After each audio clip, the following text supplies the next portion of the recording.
Putin may be heading toward a new financial crisis. In fact, Russian banks are taking on more and more risks to support the Kremlin, and soon they might start to collapse. And this is happening while Ukrainian attacks are hitting refineries and logistics, blocking fuel export revenues, and thus stifling Russia's economic potential. I've noticed that many of you watch my videos and I'm really happy about it, but you're not subscribed. So if you enjoy my content, please subscribe. It's free for you, but it's really vital for the project. Thank you so much. After the invasion of Ukraine, sanctions excluded Russia from much of the global financial system, froze assets, and reduced the ability of the Russian state and companies to raise money from Western investors. With the 21st sanctions package, the European Union has now sanctioned over 100 Russian banks. However, Russia avoided an immediate crisis thanks to revenues from exports to new partners and the reserves it had accumulated before the conflict, but also thanks to its own internal financial system. In fact, Russian banks have financed the state and the sectors considered a priority by Putin. In practice, Russian banks have been pushed to grant subsidized loans to defense companies, allowing them to quickly increase production. Here, the bank lends the money and assumes the risk that the company might not repay it in the coming years.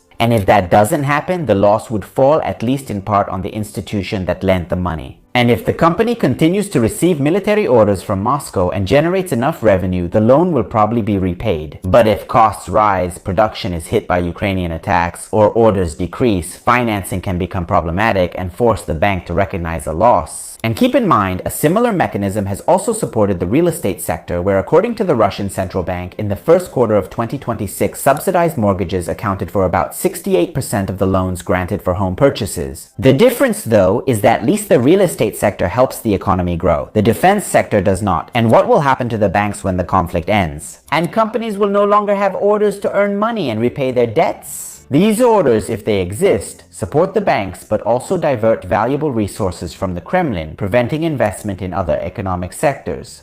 But what is the situation like today? We have two sources we can consult. The first is the Russian central bank, the second is a European intelligence report. So, a bank can lend a lot of money without any problems as long as families and businesses continue to repay the loan over time and pay the interest. On the other hand, if a debtor is no longer able to make payments, the loan will be classified as non-performing and the bank will have to set aside part of its profits to cover the possible loss. And if only a few debtors are struggling, that's one thing. But if there are many, or if a major debtor gets into trouble, then that's a different story. Anyway, the European report estimates that 10% of loans to Russian companies are doubtful and claims that some large banks recorded a share of bad loans in 2025. Among private customers, it was as high as 15%. We're talking about a threshold beyond which some banks could actually go into crisis. And be careful, a bank that goes into crisis and maybe fails, if it isn't bailed out by the state, can cause a domino effect on the entire economy. Think, even if the context is different, of the 2008 crisis with the collapse of Lehman Brothers. That collapse overwhelmed the entire global economy. However, the Russian central bank is less pessimistic and claims that in April 2026, the most problematic loans granted to businesses represented 3.9% of the total. Actually, that's a decrease compared to 4% 6 months earlier. And among large companies, non-performing loans would have dropped from 3.3% at the beginning of 2025 to 3.1%.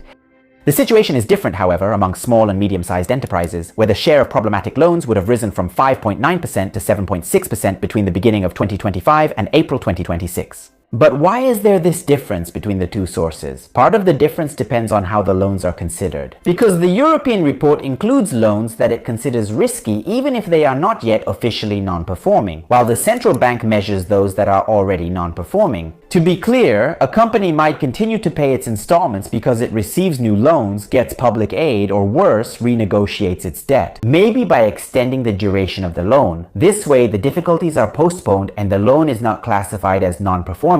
But these issues are not always resolved. And the Russian central bank itself admits that this is also due to the increase in renegotiated loans and the fact that losses on larger loans are recognized more slowly. In any case, in these situations, what banks usually do is become stricter in granting new loans. And in fact, Sberbank, the main Russian bank, has lowered its forecasts for business loan growth in 2026, explaining that some warning signs are emerging in its balance sheet. And an example of this are the Ukrainian attacks against Wildberries warehouses. because the destruction of about 10% of the company's storage capacity has affected tens of thousands of businesses that use the platform, and about 300 of them have asked Sberbank to renegotiate their loans. And all this is happening while the economy is slowing down. In fact, the Russian Ministry of Economy has reduced its GDP growth forecast for 2026 from 1.3 to 0.4, while the Russian central bank instead expects growth between 0 and 1%.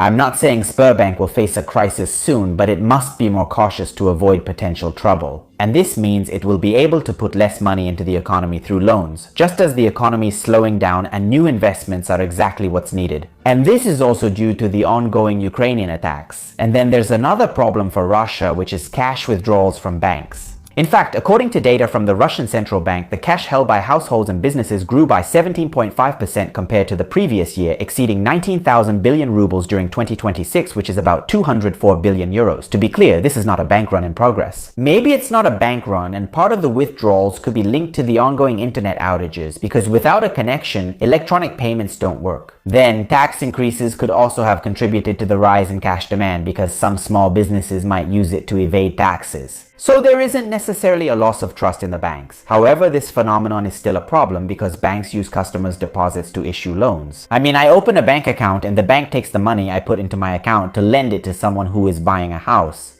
So the more people use cash, the less money banks will have to invest in the economy. And in fact, the Russian banking system had to borrow about 2,000 billion rubles, which is about 21.5 billion euros from the central bank in June 2026. And according to the same central bank, this figure could reach 3,600 billion rubles, equal to about 38.7 billion euros by the end of the year.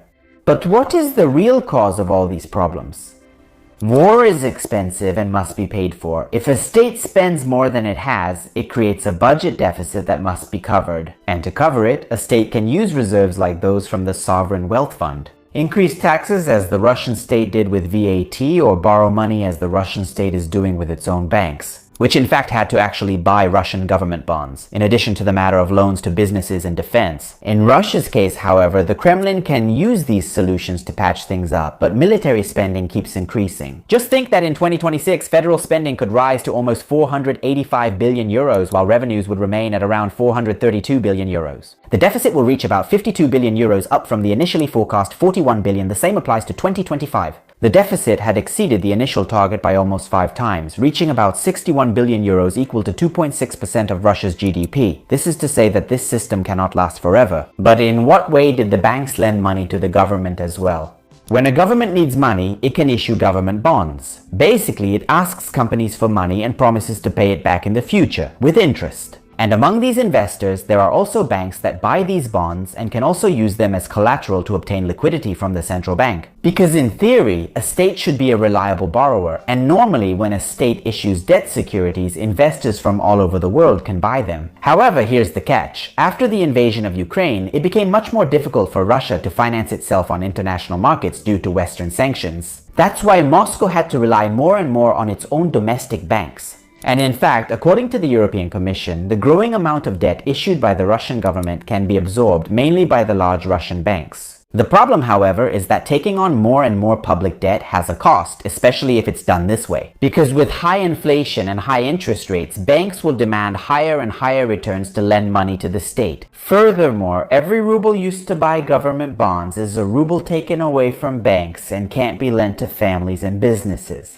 The fact is that Russian banks now have to support the government and strategic companies while also carrying hard-to-recover loans all at the same time. However, we have to say that for now, the Russian banking system is holding up. The main banks are still profitable and have enough capital to absorb any losses. However, new financial sanctions could also reveal weaknesses that have developed in recent years.